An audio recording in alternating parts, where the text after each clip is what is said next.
দর্শক সময় টেলিভিশনে আজকের এই বিশেষ আয়োজনে আপনাদের সবাইকে স্বাগত জানাচ্ছি। আমি তানভীর হাসান। সম্প্রতি সোশ্যাল মিডিয়ায় একটা অতি পরিচিত মুখ, সেটার নামটা হচ্ছে আনোয়ার টিভি। আলোচিত কিংবা সমালোচিত যাই বলি না কেন, তাদের বিরুদ্ধে যেমন অভিযোগ রয়েছে, শোনা যাচ্ছে তাদেরও এখন অনেকের বিরুদ্ধে অভিযোগ রয়েছে, কারণ পেজটি হ্যাক হয়ে গেছে। আজকে আমার সঙ্গে দেশের বাইরে থেকে ভিডিও কলে যুক্ত হয়েছেন সেই আনোয়ার টিভির অ্যাডমিন মাজেদ আহমেদ। তার সঙ্গে কথা বলবো এই আনোয়ার টিভি নিয়ে। সঙ্গে থাকুন। মাজেদ ভাই, আপনি কি আমাকে শুনতে পাচ্ছেন? জি ভাই, শুনতে পারতেছি। আচ্ছা, কি অবস্থা, কেমন আছেন বলেন শুনি আগে। এই তো আলহামদুলিল্লাহ, আল্লাহর রহমতে আছি ভালো। আপনি কেমন আছেন? আমিও মোটামুটি ভালো আছি। প্রথম কথা হচ্ছে যে আপনাদের আনোয়ার টিভি পেজটা নিয়ে একটু জানতে চাই। এই পেজটা তো আসলে বাংলাদেশে রিসেন্টলি অনেক জনপ্রিয়তাও পেয়েছে, আমি যদি বলি আলোচিত, আবার সঙ্গে সমালোচিত। আসলে পেজটার কারা আপনারা অ্যাডমিন, বা কারা কিভাবে এটা ক্রিয়েট করেছেন, আমি প্রথমে সেই প্রশ্নটা একটু জানতে চাই। আমরা এই পেজের তিনজন অ্যাডমিন আছি মূলত। আমরা তিনজনই আইডিটা মানে পেজটা চালাইতেছি। এতটুকুই উত্তর, আর কোনো নেই তাই তো? ওকে। আপনারা তিনজন কি মানে তিনজনে কি একই দেশে থাকেন, নাকি বিভিন্ন দেশ থেকে পেজটা পরিচালনা করছেন? না, আমরা তিনজনই বাইরের দেশে, ভিন্ন দেশে। আচ্ছা, আচ্ছা। আচ্ছা, আমি যে বিষয়টা আসতে চাই, আপনাদের অন্যান্য প্রশ্ন আছে। প্রথমে জানতে চাই যে আমি শুনেছি আপনাদের কিছু অভিযোগ আছে এমন, যে রিসেন্টলি তো পেজটা হ্যাক হয়ে গেছে। শুধু আনোয়ার টিভি না, সাইবার ৭১ সহ আরও অনেকগুলো পেজ হ্যাক হয়েছে। সেই বিষয়গুলো নিয়ে মনে হয় আপনাদের কাছে কিছু প্রমাণ সহ আপনারা কিছু অভিযোগ দিতে চাচ্ছেন। আমি আগে সেই অভিযোগগুলো জানতে চাই আপনাদের কাছ থেকে। হ্যাঁ, যেহেতু আমরা এই, একটা সার্কাল পেজ বা বিভিন্ন সময় বিভিন্ন সাময়িক ঘটনাগুলোকে আমরা সার্কারিজম আকারে মানুষের কাছে ভিন্নভাবে তুলে ধরি। তার জন্য আমরা নানান মানে আওয়ামী লীগ পন্থী বলেন বা যে কোনো রাজনৈতিক প্রতিটা আমরা ভিন্নভাবে আমরা সবসময় আসি, কোনো দলের পক্ষে না। তো আমরা যেরকম সত্যটা সবসময় চেষ্টা করে তুলে ধরা। তো এগুলোর কারণে কিছু সময় আমরা মানুষের কাছ থেকে অনেক রকম টের পাইছি, যেমন বাইরের দেশ ভারত থেকে অনেক পাইছি। আমাদের পেজ যখন হ্যাক হওয়ার আগ পর্যন্ত অনেক রকম আমাদেরকে মানে পেজ হ্যাক হবে বা পেজ নষ্ট করা হবে, এরকম নানান কেসের কারণ হলো আমরা কেন ভারত বিরোধী। কিন্তু আমরা স্পষ্ট আমাদের আমাদের দেশের বিপক্ষে বললে আমরা অবশ্যই আমরা ভারত বিরোধী। আমরা যদি সরাসরি না পারি, অনলাইনে আমরা এটার প্রতিবাদ করছি। তার জন্যই মূলত আমাদের সাথে এরকম কিছু একটা হয়েছে। না, এখন পেজটা হ্যাক করেছে কে? আমি শুনেছি যে আপনারা অনেক জায়গায় বলছেন যে ভারতীয় কিছু এজেন্টের মাধ্যমে ফেসবুকের মানুষই নাকি, ফেসবুক কর্তৃপক্ষের অনেকেই নাকি হ্যাকিং এর সঙ্গে জড়িত। এটা কি আদৌ সম্ভব? ফেসবুক নিজেই কি কারো পেজ হ্যাক করতে পারে? আমার দৃষ্টিতে যেহেতু আমার চোখের সামনে থেকে আমার পেজটা হয়েছে, আমি বলবো এটা সম্ভব। কারণ আমার সব ধরনের সিকিউরিটি অন, আমার বিজনেস ম্যানেজার সিকিউরিটি, আমি নিজে এটার কন্ট্রোল, অন্য কারো কাছে না। আমার চোখের সামনে থেকে পেজটা নিয়ে যায়। হুম, হুম। এটা যদি এজেন্ট লেভেলে না যায়, এটা সম্ভব না। কোনো প্রকার নোটিফিকেশন, কোনো প্রকার সিকিউরিটি অ্যালার্ট, কোনো কিছুই আমি পাইনি। আচ্ছা। যখন আমার প্রোফাইল পিকচারটা চেঞ্জ হয় পেজের, আমি তো অবাক যে আমাদের প্রোফাইল পিকচার কখনো নাই আন্নার টিভির। আপনারা দেখছেন, লক্ষ্য করছেন সম্ভবত। আমি নিজেই অবাক, কি রে। তারপর আমি সাথে সাথে বিজনেস ম্যানেজারে যাই। যাওয়ার পর দেখি যে অন্য একটা জিমেল এটা মানে কন্ট্রোল নিচ্ছে। আমি সাথে সাথে রিমুভ দিই। হুম, রিমুভ হুম। দেওয়ার পর আমি আমার পেজে যাই, যাওয়ার পর দেখি ঠিক আছে। এর 1 মিনিট পর আমার সব অ্যাসেট গুলো আমাকে রিমুভ করে দেয়। দেওয়ার পর ওদের কন্ট্রোলে নিয়ে যায় পেজটা। আচ্ছা, তো এই যে এটার কি কোনো ডকুমেন্টস বা প্রমাণ কিছু আছে আপনার কাছে, যে আপনারা বলছেন যে ফেসবুকের হ্যাঁ, এজেন্টরাই ওদের যে বা ভারতীয়, বা কেন আপনার কাছে মনে হচ্ছে যে ভারত থেকে এটা করা হচ্ছে? আমরা সবসময় ভারত বিরোধী, এটা আপনারা সবসময় লক্ষ্য করছেন। আমরা সবসময় ভারতের বিরুদ্ধে। ভারতের যে প্রোপাগান্ডা গুলা যেগুলা মিথ্যাচার করে, আমরা এটা সমসাময়িক ভিন্নভাবে আমাদের দেশের মানুষের সামনে তুলে ধরি। তার জন্যই সম্ভবত ওরা আমাদের সাথে এরকম করেছে। হুম, হুম। কোনো ডকুমেন্টস আছে, প্রমাণ আছে আপনার কাছে? প্রমাণ আছে বলতে, পেজে অনেক রকম মেসেজ যখন ওরা টেড হুমকি দিতে, এগুলো আছে। কিন্তু বর্তমানে তো পেজ আমাদের কন্ট্রোলে নাই, নাহলে অবশ্যই দেখাতে পারতাম। আচ্ছা, তো পেজ তো বাংলাদেশে আরো আছে, হ্যাঁ, সাইবার ৭১ তো যেটা যেটা জি, রিসেন্টলি হ্যাক হয়েছে, আপনাদের পেজ ছাড়া আরো অনেক পেজই তো হ্যাক হয়। তো সেগুলোর সঙ্গে কি জি। তাহলে ভারতীয় এজেন্ট যেটা আপনি বলছেন, বা ফেসবুকে এজেন্টরা জড়িত, এমন কেউ তো অভিযোগ করেনি, তাহলে আপনারা কেন, মানে আপনাদের কাছে কেন, আপনাদের পেজটাই কেন তারা হ্যাক করছে? বা ফেসবুক কি কখন এটা আদৌ সম্ভব যে তাদের নিজের সার্ভিস তারা খারাপ করবে? ফেসবুক তো নিজে চাইবে না। যদি ফেসবুকে অন্য বাইরের লোক আপনার এজেন্টের সাথে যুক্ত হয়ে যায়, ফেসবুকটা নিজে একজনে চালায় না, অনেক রকমের ওদের লোক দিয়ে রাখছে, এজেন্ট দিয়ে হুম। রাখছে। যে কোনো একজন এজেন্ট যে নিজে মানে গোপনীয় ভাবে এগুলো অনেককে হেল্প করতেছে, ডকুমেন্ট দিতেছে, বিজনেস ম্যানেজারের সব কি বাহির করতেছে, এরকমই কিছু একটা হয়েছে। কারণ আমার বিজনেস ম্যানেজার আমি ছাড়া কেউ জানে না এগুলা যাই আছে ডকুমেন্ট সবগুলাই আমার কাছে, আমার যে বাকি এডমিন তাদের কাছেও নাই। তাহলে কেমনে সম্ভব আমার পেজ হ্যাক হওয়া? কোনো প্রকার নোটিফিকেশন আমি পাইনি, আমার সব ধরনের সিকিউরিটি অ্যালার্ট অন করা। হুম, হুম। তারপর কেমনে সম্ভব? অবশ্যই এই জায়গায় মেটা এজেন্ট সংযুক্ত না হলে তো এটা সম্ভব না কখনোই। আচ্ছা, আমি ধরে নিলাম যে মেটা এজেন্টদের মাধ্যমে আপনাদের পেজ হ্যাক হয়েছে। ওকে, ফাইন। তো আপনারা কি ফেসবুক কর্তৃপক্ষের সঙ্গে যোগাযোগ করেছেন? আমরা তো প্রতিনিয়ত যোগাযোগ করতেছি, চেষ্টা করতেছি, কিন্তু আপনার যেমন আহ, এটা মেটা এজেন্ট লেভেলে চলে যায়, মানে মেটা স্থানান্তর হয়ে যায় এজেন্ট লেভেলে, তখন তার এটা সম্ভব না সাধারণ ইউজারের দ্বারা এটা পাওয়া। আমরা তো সবসময় আমাদের যতটুকু চেষ্টা, আমাদের বড় ভাইরা আছে সবাই চেষ্টা করতেছে, কিন্তু হুম, কোনো হুম। প্রকার মানে আশারূপ কোনো ফলাফল এখনো পাইনি। আমরা চেষ্টা চালিয়ে যেতেছি, দেখা যাক ইনশাআল্লাহ কি হয়। না, ফেসবুক পেজ হ্যাক হওয়া, আইডি চলে গেলে, ডিসেবল হয়ে গেলে তো কিছু প্রক্রিয়া থাকে যার মাধ্যমে হচ্ছে ফেসবুকের কাছে অ্যাপ্লাই করা যায়। তারা কিন্তু পাল্টা রিপ্লাইও দেয়। আমরা সব ধরনের, হ্যাঁ, সব ধরনের চেষ্টা করা শেষ। আমরা আমাদের সবকিছু document, creator ID, business manager যা আছে, পোর্টফোলিও, সবকিছু ডকুমেন্ট দিছি, মেটার মানে লাইভ চেক করেছি। এখনো কোনো প্রকার ফলাফল পাইনি। তবে আচ্ছা, মানে এগুলা চলতেছে, দেখা যাক কি হয়। আচ্ছা, ফেসবুক সর্বশেষ কি জানিয়েছে আপনাদেরকে মেইলে? আমাদেরকে মেইল আর কিছু জানাই নাই, এই প্রকার কেস এই প্রকার মানে ঝুলে আছে বলা যায়, মানে কেস চলাকালীন আছে। আচ্ছা, তাহলে পেজ তো আপনাদের আন্ডারে নেই। ওই পেজ কি কেউ চালাচ্ছে এখন আম- বা? বর্তমানে তো পেজটা ফেসবুকে নাই, এটা আচ্ছা, সম্ভবত কেউ ডিএক্টিভ বা পাবলিশ করে রাখছে যারা হ্যাক করছে। আচ্ছা, কিন্তু অনেকে তো বলছে যে আপনারা যারা আছেন আনোয়ার টিভি কিংবা সাইবার ৭১ যারা আছে, আপনারা প্রমোশনাল কাজের জন্য নিজেরাই পেজ ডিসেবল করে একটা পেজে প্রমোশন চালাচ্ছেন, এমন অভিযোগও তো পাওয়া যাচ্ছে।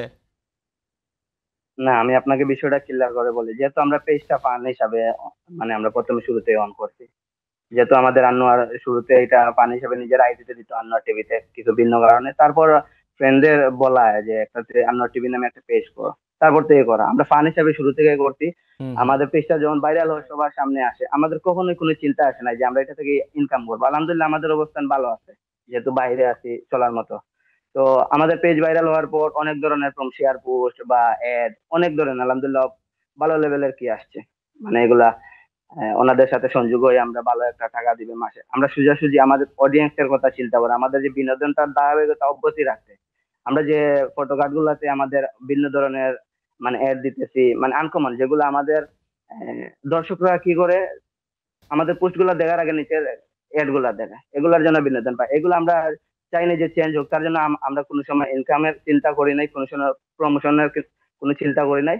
আর যারা বলতেছে বলতে দিন, আর কি বলবো ভাই, আমরা তো জানি এটা কোনো ধরনের প্রমোশনের না, বা অনেকে জানে, আমরা আগে ওগুলা ক্লিয়ার করছি অনেকবার আমাদের আইডি, নিজস্ব আইডি থেকে, যে আন্নার টিভি কখনোই শেয়ার পোস্ট বা প্রমোশন করবে না, আর করার ভবিষ্যতেও ইচ্ছা নাই, আপনাদের এতটুকু। আপনাদের পেজে লোকে বলতে, আপনাদের পেজে কি জি মনিটাইজেশন বলেন। অন ছিল না?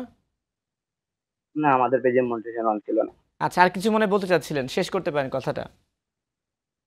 এখন তো অনেকে বলতেছে আমরা প্রমোশন করতেছি বা এ ধরনের কোনো কিছু করি নাই ভাই, এতটুকু কি রাখতে পারেন আমাদের প্রতি? আর আমরা তো শুরু থেকেই বলে আসতেছি যে হুম, আমরা হুম। এটা বিনোদনের জন্য করছি, বিনোদন দিয়ে যাবো যতদিন করছি। আমরা আচ্ছা, তার বিনোদনের পাশাপাশি অন্যান্য মানুষ যেগুলা বলতে পারে না, যে আমরা এগুলা সময় সাময়িক ভিত্তিতে অন্য একটা সিস্টেমে মানুষের কাছে তুলে ধরতেছি, তার জন্য আমরা জেনজির কাছে অনেকটা জনপ্রিয়তা পেয়ে গেছিলাম। হুম, হুম। আচ্ছা, সেই বিষয়গুলো তো আসবো। তার মানে হচ্ছে যে আপনাদের প্রথম কথা হচ্ছে যে আপনাদের ফেসবুক পেজটা ভারত থেকে মেটা এজেন্টদের মাধ্যমেই হ্যাক করা হয়েছে। এটা আপনাদের একটা স্পষ্ট অভিযোগ। আর ২ নম্বরটা হচ্ছে যে আনোয়ার হ্যাঁ, টিভির মাধ্যমে আপনারা কোনো ইনকাম বা কোনো কিছুর সঙ্গে জড়িত নয়। এখন পর্যন্ত জিরো, কোনো জড়িত নেই। আচ্ছা, ঠিক আছে, ওকে। আমি আনোয়ার টিভি প্রসঙ্গে চলে আসি। অনেকে ঠিক আছে, পেজটা অনেক জনপ্রিয়তা পেয়েছে বাংলাদেশে। অনেকে জানতে চায় যে আনোয়ার টিভির আনোয়ারটা কে? আনোয়ার আমাদের একজন অ্যাডমিন, আচ্ছা। যার নাম আনোয়ার, তার নামটা মানে টিভিটার নামটা সৌন্দর্যভাবে আসে আনোয়ার টিভি। হুম, হুম। এই প্রেক্ষিতে পরবর্তীতে আন্নোর টিভিটা খোলা, যেটা সুন্দর, নামটার সাথে সুন্দর যায়, এই ভিত্তিতে আন্নোর টিভি দোয়ার পর থেকেই আমরা এরকম চালাইছি। আচ্ছা, কিন্তু পেজের যে ক্রিয়েশন ছিল ওইখানে দেখলাম যে জেবা জান্নাত নামের একজনের নামে পেজটা খোলা ছিল।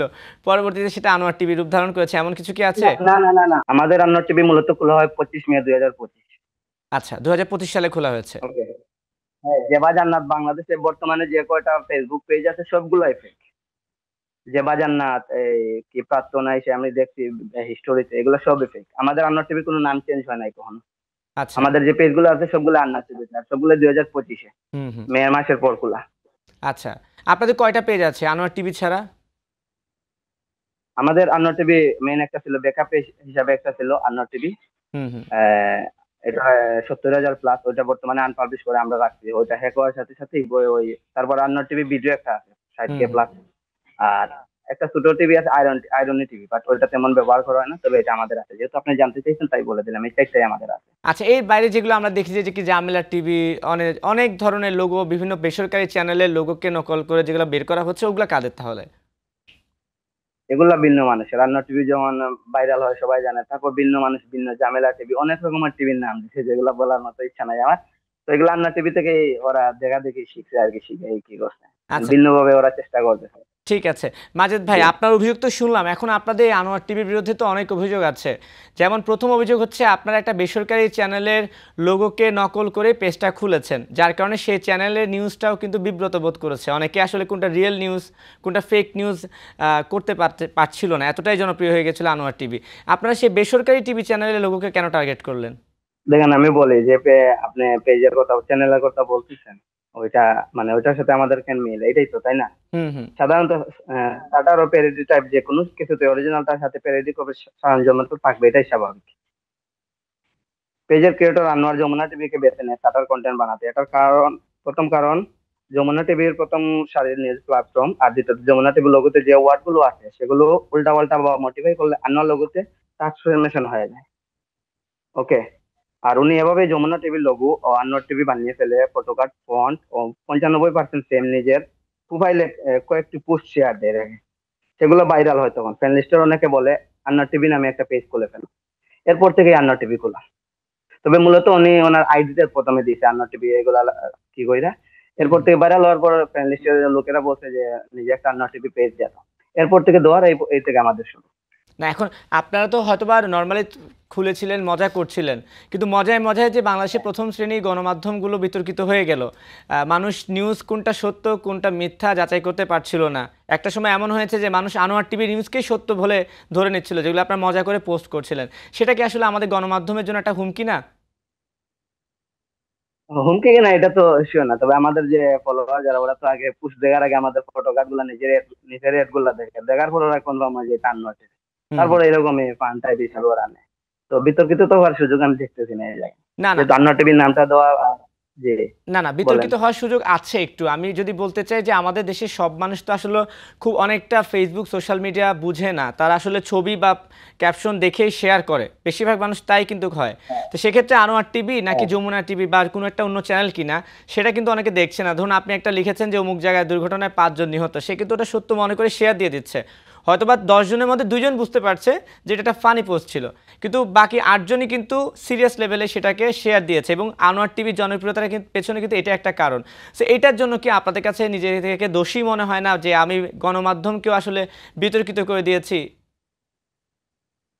এটা তো তোমার কখনো মাথায় আসে না, যেহেতু আমরা এই পেরিডি টাইপ পোস্ট গুলা করতেছি মানে সময় সাময়িক এরকম করে ফেলছি, তো এরকম মনে হয় না। আচ্ছা, মানে আপনারা বলছেন যে আপনারা এটা আসলে আঁচ করতে পারেননি যে এমন কিছু হচ্ছে। হ্যাঁ, এটাই। কারণ এবং আপনাদের দেখির পরে কিন্তু অন্যান্য চ্যানেলের লোগোকে বা নামগুলোকে একটু ওলটপালট করেও কিন্তু একই প্রক্রিয়া আরও অনেক পেজ এসেছে। সেক্ষেত্রে যদি প্রথম দোষী যদি আমি বলি, তাহলে কিন্তু আমাকে আনোয়ার টিভিকে ধরতে হয়। বলা যায় এটা, তবে তো এতটুকু হবে এত কখনো জানাই ছিল না। আচ্ছা, তো এখন তাহলে ধরুন আপনি বলছেন যে হ্যাঁ, আপনি বুঝতে পারছেন যে আপনারা ভুল করেছেন। তাহলে নেক্সট টাইম যদি আনোয়ার টিভি ফিরে আসে, তাহলে কি এই ধরনের কর্মকাণ্ডেই আমরা তাদেরকে আবার পাবো, নাকি আনোয়ার টিভি তার স্বতন্ত্র বৈশিষ্ট্য নিয়ে এগিয়ে যাবে? কোনটা? আমরা তো স্বতন্ত্র বৈশিষ্ট্য নিয়ে আগাইছিলাম আমরা। হুম, আমাদের লাস্ট পোস্ট গুলা দেখলে বুঝবেন যে অন্যান্য চ্যানেল গুলা যেগুলা প্রচার করতে পারে না, আমরা কিন্তু ওইটাই প্রচার করছি। সত্যি হুম, গুলা হুম। যেগুলা অনেকের মনের কথা, আপনারা লাস্টে কিছু পোস্ট খেয়াল করবেন, আমরা ওইদিকে আগাইছিলাম একটু একটু করে, যে আমরা এটা দেশের সবার জন্য পেজটা কি করবো। আমাদের ভিডিও পেজটা দেখলে অবশ্যই বুঝবেন যে আমরা যেভাবে কথাগুলো সিস্টেমের মাধ্যমে বলি, অনেকের মনের কথাগুলো বলি, তার জন্য সবাই আমাদেরকে মানে সবার কাছে আমরা এতটুকু ফেভারিট বা জনপ্রিয়তা পেয়েছিলাম। আচ্ছা, আপনাদের আনোয়ার টিভি তো বিজ্ঞাপন যায়, সেটাও একটু অন্যভাবে আর কি। সেটাও কিন্তু একটা আসলে ক্রিয়েটিভিটি। অনেকের মাথায় প্রশ্ন আসে, এই ক্রিয়েটিভিটি কার মাথা থেকে আসে? এগুলো কি আপনি বানান নাকি আপনাদের অন্যান্য অ্যাডমিনরা করে? কারা করে? আমরা অ্যাডমিন এই জায়গায় মানে আমরা তো আমাদের আলাদা গ্রুপ আছে, আমরা এক জায়গায় কথা বলি বলে একজন আরেকজনের সাথে বোঝাবুঝি করে একটা অ্যাড বানাই তারপর ওইটা আমরা আবার প্রচার করি, আচ্ছা। কার্ডে ব্যবহার করি। সেখানেও জি। কিন্তু সেই বিজ্ঞাপনের হয়তোবা নামটা ভিন্ন থাকে, কিন্তু যে লোগোগুলো ব্যবহার করেন সেটাও কিন্তু দেখা যায় সত্যিকারই একটা প্রতিষ্ঠানের লোগোই। সেই প্রতিষ্ঠানটাও কি এখানে আসলে বিতর্কিত হচ্ছে না? এমনটা তো হইতেছে না, আমরা তো সবকিছু এক জায়গায় উল্লেখ করে দিছি বা নামগুলো একটু কিভাবে দিয়া দিছি। আচ্ছা, বিতর্কিত তো হওয়ার সুযোগ নেই। বিতর্কিত হওয়ার সুযোগ নেই। আপনাদের সঙ্গে কেউ কখনো অভিযোগ নিয়ে যোগাযোগ করেনি যে তুমি কেন আমার চ্যানেলের লোগো নকল করে আমাদের চ্যানেল বিতর্ক করছো, বা আমার ব্যবসা প্রতিষ্ঠানের লোগো নকল করে আমার ব্যবসা প্রতিষ্ঠানের করছে, এই ধরনের কোনো মেসেজ কি আপনার কাছে আসতো না, বা বার্তা না, পেয়েছিলেন? এরকম আসে নাই। হুম। না, এরকম কেউ কোনোদিন কমপ্লেন জানায় নাই। তবে অনেকে আসছে যে আমাদের সাথে ওনাদের এড গুলা রান করার জন্য, ওনারা মাসে একটা ভালো একটা প্রফিট দেবে আমাদের, এরকম কিছু। বা অনেক বড় বড় কোম্পানি থেকে মানে বলা যায় যে ওনাদের নামটা শুধু ব্যবহার করব আমাদের ফটো কার্ডে, হুম হুম। ওনাদের সাথে চুক্তি করছে। তো আমাদের এক কথা সুযোগ ক্লিয়ার বলে দিচ্ছি যে আমরা এটা পারবো না, আর আমরা অডিয়েন্সের কথা চিন্তা করে এতটুকু বিনোদন দিয়ে এই পর্যায়ে আসছি। তো আমাদের এখন ইনকাম করার কোনো সুযোগ নাই, মানে চিন্তা নাই। এতটুকুই আমাদের কথা ছিল। আচ্ছা, মানে হচ্ছে বিভিন্ন বিজ্ঞাপনী সংস্থায় আপনাদের সঙ্গে যোগাযোগ করতো বিজ্ঞাপন দেওয়ার জন্য। হ্যাঁ, বিজ্ঞাপনের জন্য একটা জন্য আমরা মানে এক কথা না করে দিতাম যে কেমন আমাদের এরকম কেমন ইচ্ছা অ্যামাউন্ট নাই ইনকাম কেমন করার। অ্যামাউন্ট দিতে চাইতো তারা? এই ধরনের প্রপোজাল দিত আপনাদেরকে যে এত টাকা দেব? ভালো ভালো হ্যাঁ, ভালো লেভেলের $1000 এরকমের উপর, মানে ভালো। মানে ওরা বলতো আমাদের সাথে আগে আপনারা কথা বলেন, আপনারা কত চান, আমরা আপনাদের সাথে যদি কথা বলে হয় তা আপনাদের সাথে একটা চুক্তিতে যাবো। তো আমরা চুক্তি এই কথা বলার মানে ওনারা জানানোর পরে আমরা সেটা না করে দিতাম যে আমাদের দ্বারা এটা সম্ভব না। আমরা অডিয়েন্সের কথা চিন্তা করে এগুলা মাথায় রেখে, বিনোদনের কথা মাথায় রেখে আমরা ফটো কাট বা কিছু চেঞ্জ করতে পারবো না। আমরা যেরকম করতেছি এরকম করে যাবো। আচ্ছা, মানে হচ্ছে কোনো আয়ের চিন্তা ভাবনা আপনাদের নেই। আপনারা শুধু মজা করার জন্যই পোস্ট দেন। এটাই হচ্ছে আনোয়ার টিভি মূল থিম। হ্যাঁ, এটাই আমাদের মূল theme। আচ্ছা, একজন ব্যক্তিকে আমরা বিভিন্ন ভাষায় নিউজ পড়তে দেখি। আরবি ভাষায়, চাইনিজ ভাষায়। ওই ব্যক্তিটাকে উনি মূলত আমাদের আন্নার টিভির একটা গ্রুপ ছিল, হুম, বর্তমানে 78,000 সদস্য। তো ওই আচ্ছা, গ্রুপে যেহেতু আমাদের অনেক ফলোয়ার্সরা পুশ দেওয়ার সুযোগ থাকে, আমরা বলতাম যে আপনারা মিমস টাইপ যেগুলাই বানান আমাদের গ্রুপে শেয়ার দেন। তো আমরা যেগুলো ভালো হতো ওগুলো অ্যাপ্রুভ করতাম। তো এই কমরেড লাদেন যার কথা বলতেছেন, ওনার নাম কমরেড লাদেন, ওনার কিছু ক্রিয়েটিভিটি ভালো লাগতো, ওনার পোস্ট গুলা বা ভিডিও মেক করা। তারপর ওনার আমরা বলি যে একটা সুযোগ দিই হুম, যে হুম। আমরা তো এরকম আছে, তুমি ভিডিও বানিয়ে দাও, আমরা আমাদের পেজে দিব। এরপর থেকে উনি আমাদের সাথে, তবে উনি আমাদের প্যানেল বা অ্যাডমিন কোনো কিছুতে নাই, উনি আমাদেরকে পোস্টে বানায়, আমরা বলে দিই এটা, বা উনিও বানায়, বানায় আমাদেরকে বলে আমরা আপলোড দিই, এতটুকু। এতটুকুর মধ্যে তো অনেকে সীমাবদ্ধ। মনে করে জি ওইটুকু, অনেকে মনে করে যে কমরেড লাদেন আমাদের সাথে সংযুক্ত বা আমাদের প্যানেলে না, এরকম না। আমরা তিনজনই এই মানে পেজটা চালাইতেছি। অনেকে মনে করে এই টিম ওই টিম, বাংলাদেশের অনেক লোককে, আমি নাম প্রকাশ করতে চাই না, মানে বাংলাদেশের অনেক লোকে বলতেছে অমুকের পেজ, অন্য কেউ নাই, আমরা এই তিনজন লোক যে তিনজন এই পর্যন্ত পেজটা চালাইতেছি, এতটুকু। আচ্ছা, তো উনি কি দেশে থাকে? ওই যে কমরেড লাদেন যার নাম বললেন? না, উনিও বাহিরে। ওনার সাথে যোগাযোগ হওয়ার পর জানতে পারছি উনিও বাহিরে, তারপর আমরা সুযোগ দিছি মানে যে হচ্ছে সমস্যা নাই তাহলে আপনি। আচ্ছা, মানে জি, আনোয়ার টিভির মূল যেই অ্যাডমিন প্যানেল আছে বা যারা আছে সবাই দেশের বাইরে আছে, তাই তো? আমরা সবাই এই দেশের বাইরে, আমরা যে তিনজন। হুম। তো আমি দেখতে পাচ্ছি মাস্ক পরে আছেন। কেন মানে কেন মাস্ক পরে আছেন, বা চেহারা সহ কেন আসতে ইন্টারেস্টেড না? কারণটা কি? আমি এমনিতে শুরু থেকে, আমি 2015 থেকে যখন ফেসবুক চালাই তখন থেকে আমার পেজ, কখনো আমি ফেসবুকে তেমন দেই নাই। দেই আমি হালকা ব্লার করে বা কি করে, এমনিতে এটা আমার ইচ্ছা হয় না কখনো কেন জানি। না, এর পেছনে অন্য কোনো কারণ আছে নাকি, যে আপনারা আনোয়ার টিভি চালাচ্ছেন, আপনাদেরকে না, হুমকি বা কোনো না, ধরনের না, প্রেশার? সোজা না, হুমকি তো নাই, বের করা গেলে তো যে কোনো ভাবে বের করা যাবে। তো আমি শুরু থেকে এরকম, আমার ফেস কখন আমি তেমন রিভিল করি নাই ফেসবুক, হুম, হুম। এতটুকু। এই পেজগুলোর এই আগে জন্য আপনাদের আর কোনো পেজ ছিল? না, আগে আমাদের শুধু আইডি ছিল, আইডি থেকে যা পোস্ট করা। আচ্ছা, ঠিক আছে। বললাম না যে অনেক ফটোকার্ড গুলা দেওয়ার পর যে ফ্রেন্ডসরা বলার পর এই একটা পেজ খোলা, এর পেজ থেকে এই পর্যন্ত আলহামদুলিল্লাহ। ওকে, ঠিক আছে। আপনার সঙ্গে অনেক কথা বলেছি। আমার অনেক প্রশ্ন ছিল, উত্তরগুলো পেয়েছি। এখন আসলে আপনাদের আনোয়ার টিভি নিয়ে পরিকল্পনা কি? আপনারা তো অনেক জনপ্রিয়। সো নেক্সট ডে এখন কি আনোয়ার টিভি আসবে? আসলে কি স্বচ্ছভাবে আসবে, নাকি সে আগের ধারাই বহন করে চলবে? আমরা তো আবার ফিরবো, আমরা যে হারিয়ে গেছি, আমাদের অ্যাডমিন প্যানেল হারিয়ে গেলে মনে করবেন আর হারিয়ে গেছে, নাহলে পেজ হারুক সমস্যা নেই, আমরা না হারাইলেই চলবে। আমাদের তো আর ক্রিয়েটিভিটি হারাবে না, হুম, আমরা হুম। আমাদের চেষ্টা দিয়ে আবার উপরে উঠবো। আচ্ছা, তো আমরা পেজটা এমন ভাবে রান করবো, আমরা যেরকম করতেছি, আমরা সিস্টেম বা সাময়িক পোস্ট গুলা সিস্টেমের মাধ্যমে মানুষের কাছে তুলতেছি, এরকম তুলে যাব। বা আচ্ছা। মানুষের যে কথাটা অনেক অনেক মিডিয়া বলতে পারে না, এটা আমরা সিস্টেমের মাধ্যমে সবার কাছে জানাইতেছি, এটা অনেকের কাছে ভালো লাগে, এর জন্যই আমাদের এত জনপ্রিয়। ওকে। না, সেক্ষেত্রে আমার একটু অনুরোধ আছে আপনার কাছে, যে যদি আপনারা আপনাদের ক্রিয়েটিভিটি দিয়ে ফিরে আসুন, সেক্ষেত্রে কি আমরা আবারও ফিরে আসলে সেই গণমাধ্যমকে যেভাবে বিতর্কিত করার চেষ্টা করা হচ্ছিল আরকি, বা চেষ্টা করা হয়েছে, যেটা আপনি বলেছেন যে আমরা বুঝতে পারিনি, সেই ধারাটা কি অব্যাহত থাকবে? আমরা তো এটার ধারাবাহিকতা তো কমিয়ে দিছি। আমরা আমাদের মানে যে সামনে নিউজ গুলা অথেন্টিক বা মানে জন জন মানুষের জন্য যেরকম করা যায় এরকম চেষ্টা আমরা আগাইছিলাম, কিন্তু এর আগে তো আর কিছু হয়ে ওঠেনি পেজ আচ্ছা, থেকে। ঠিক আছে মাজেদ, আপনাকে অসংখ্য ধন্যবাদ। এখন বলবো যে আনোয়ার টিভিকে অনেকেই পছন্দ করে, পোস্টগুলা ফলো করে। হ্যাঁ, সো আপনাদের যারা অনুসারী ছিল, হ্যাঁ। ফলোয়ার ছিল, তাদের জন্য কি কোনো বার্তা দেওয়ার আছে কিনা আপনি বলতে পারেন? আমাদের তো ওনারা শুরু থেকে এই পর্যন্ত ভালোবাসে আসতেছেন, অনেকে রিকোয়েস্ট যখন পেয়েছে করেছে, কয়েক হাজার মেসেজ বলা যায়, যারা চিনেন ওরা আমাদেরকে খুঁজে, যেহেতু আমরা কোনো রিভিল হয় নাই সামনে যে অ্যাডমিন আমরা, তো ওনারা খুঁজে খুঁজে অনেকে যে আপনারা ফিরে আসুন, এটা ওইটা আমরা সাপোর্ট দিতেছি, আপনারা চেষ্টা চালিয়ে যান, আপনারা তো আর হারাননি। তো সবার প্রতি কৃতজ্ঞতা আমরা, যে আপনারা এই পরিমাণ আমাদেরকে না চিনে না জেনে একটা নামের কারণে এতটুকু ভালোবাসছেন, আজীবন কৃতজ্ঞতা আপনাদের প্রতি। আচ্ছা, আর পেজটা কি উদ্ধার হওয়ার সুযোগ আছে শেষ মুহূর্তে, কি মনে হয় আপনার, নাকি নতুন করে আসতে আমরা তো হবে? আমাদের আমরা আমাদের চেষ্টা চালিয়ে যাইতেছি, এখন দেখা যাক আল্লাহ ভরসা কি হয়, আর না হলে তো আবার নতুন করে ফিরে আসতে হবে, এছাড়া তো আর উপায় নাই। তবে আমাদের যতটুকু চেষ্টা, মানে যত রকমের চেষ্টা, সব ধরনের চেষ্টা চালিয়ে যাইতেছি। ঠিক আছে মাজেদ, আপনাকে অসংখ্য ধন্যবাদ। আমরা চাই আপনারা ফিরে আসুন, কিন্তু আপনাদের মানে আপনাদের মতো করেই। সেক্ষেত্রে গণমাধ্যমকে নিয়ে যে ধরনের একটা প্রশ্নের সৃষ্টি হয়েছিল আর কি, যে বিভিন্ন গণমাধ্যম প্রশ্নের সম্মুখীন হচ্ছিল, আসল নিউজগুলো হারিয়ে যাচ্ছিল আনোয়ার টিভির কাছে, সেই ধরনের পোস্ট থেকে আপনারা আশা করি বিরত থাকবেন। ধন্যবাদ আপনাকে। ধন্যবাদ আপনাকে আপনার সময় দেওয়ার জন্য। ওকে, ঠিক আছে, ধন্যবাদ। দর্শক, এতক্ষণ কথা বলছিলাম বাংলাদেশের সোশ্যাল মিডিয়ায় এই মুহূর্তে একটা জনপ্রিয় পেজ আনোয়ার টিভি, যে পেজ অ্যাডমিন মাজেদের সঙ্গে দেশের বাইরে থেকে যুক্ত হয়েছিলেন। তাদের অভিযোগ ছিল, শুনেছি, তাদের বিরুদ্ধে অভিযোগ ছিল, সেই প্রশ্নগুলো করেছি, উত্তর দিয়েছেন। আশা করছি আনোয়ার টিভি ফিরে আসবে, কিন্তু এখনকার মতো নয়, তার মতো করে, যাতে করে বাংলাদেশের গণমাধ্যমকে কখনো প্রশ্নের সম্মুখীন হতে না হয়। যে যেখানে থাকবেন ভালো থাকবেন, সময় টেলিভিশনের সঙ্গে থাকবেন।